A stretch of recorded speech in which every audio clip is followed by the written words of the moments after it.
How you doing, everyone? Welcome back to your Saturday Draftstars picks. We've got a couple of games here. We have the Seagulls up against the Titans and also the Storm v the Sharks. So interesting to think here, probably a couple of close games. Seagulls might have a bit of an edge over Titans, so maybe keep that in mind when you're making your selections. And the Storm and Sharks one, I think, the outside backs especially could be, matching it toe-to-toe, and it could be interesting to see which one of these guys actually gets the upper hand, or they manage to get a try, or the offloads and the tackle bust there against each other. It's going to be really, really fun to watch. So I suppose up top, you got two more expensive guys in this outside back section with Pat and also Ramian. I think both can do really well. I'd probably, personally, would be staying clear of those guys just for this game. I think you can get a little bit more value out of someone like Siasifa Talakai at 14,380, since his two games in the centres have been really, really strong. What was really helpful, I think, was last week with his 46.7 in a game that was fairly tough for him as an outside back. He had a tough opponent and didn't manage to get any attacking stats, and you're still able to get a mid-40 score. So I think that's really, really good signs for him to be able to produce something similar in this game. He does come up against Remus Smith and Xavier Coates there, so not the hardest matchup. The Storm defend well across the board, but I think that he could get somewhere in that 40s, and obviously has that really high upside as well. Ruben Garrick is someone that could have a decent game at 13,900. So if you have that little bit less in the salary cap, then he could work well being at fullback against the Gold Coast Titans, who naturally aren't an incredible defensive team. So Garrick could go really well there. Someone I think at a little bit of a cheaper price point, coming up against the Melbourne Storm, of course, but that's Ronaldo Mulatalo at 12,000 here. Coming off two really strong games, a 62 and a 52. He looks like he's really upped his game and is improving week to week. So I think he could be a great selection at that little bit cheaper of a price point in your team.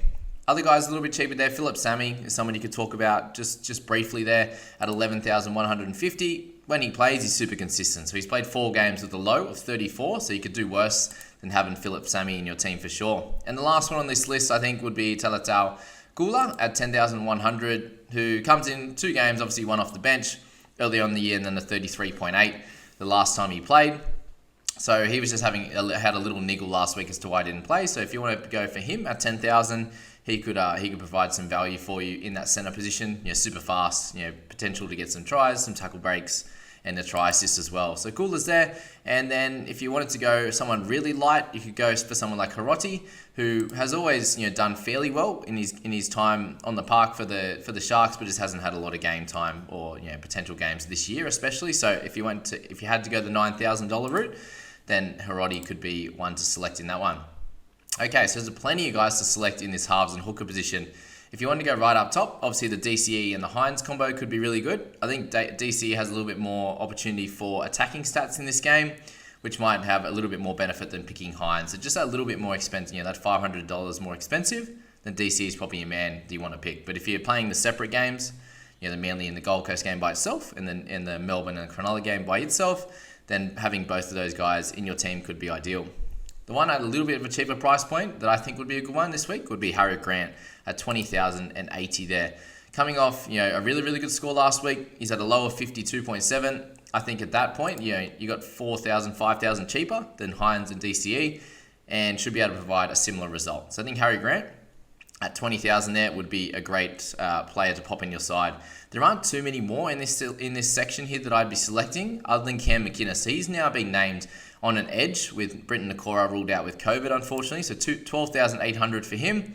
That 44.5 you'd expect would be at about a minimum for him, being able to play close to 80 minutes this week. I think he's probably a must-have for anyone's team, whether you're going to play him in the half hooker or whether you're going to play him in the flex. I think you've got to get him into your side. And just the last one there at a cheaper price point is Brandon Smith. So with Jesse Bromwich out with COVID, Brandon gets into the starting number 8 role, and hopefully a score somewhere between the 45 and that 67 that he got in the second game he played this year. Been a bit of a strange one for Smitty, but I think he could pay off for you at 11,500. So if you're playing this Saturday one here with both games in there, I think the McInnes-Smith combo could really do well for you. But it's also interesting because the DCE Hines are the guys that are going to get you the really big points and really consistently. So it's a really hard one to work out this week as to which route you decide to go. So David Fafita in the forwards position, 20,230. He's had a fairly average start, for his standards, and a 78 last week was really, really good. So he could potentially do that again. And do you want to bank on that? That's completely up to you. If you want to go a little bit cheaper, Olakawatu's solid. You got Tino in there as well, Teague Wilton. They're the guys I'd look at that higher bracket. If you want to go a little bit lighter, you got the Beau Fermors, who again comes up against a tough opponent in Manly. Can he go back to those really strong scores that he's had round 2 and 3, or more in that 30s bracket? If he gets the 30s, it probably stuffs you up for the game, but completely up to you whether you want to play it that way or not. A little bit lighter, you got Toby Rudolph, who's been really solid at the 13,000 price point.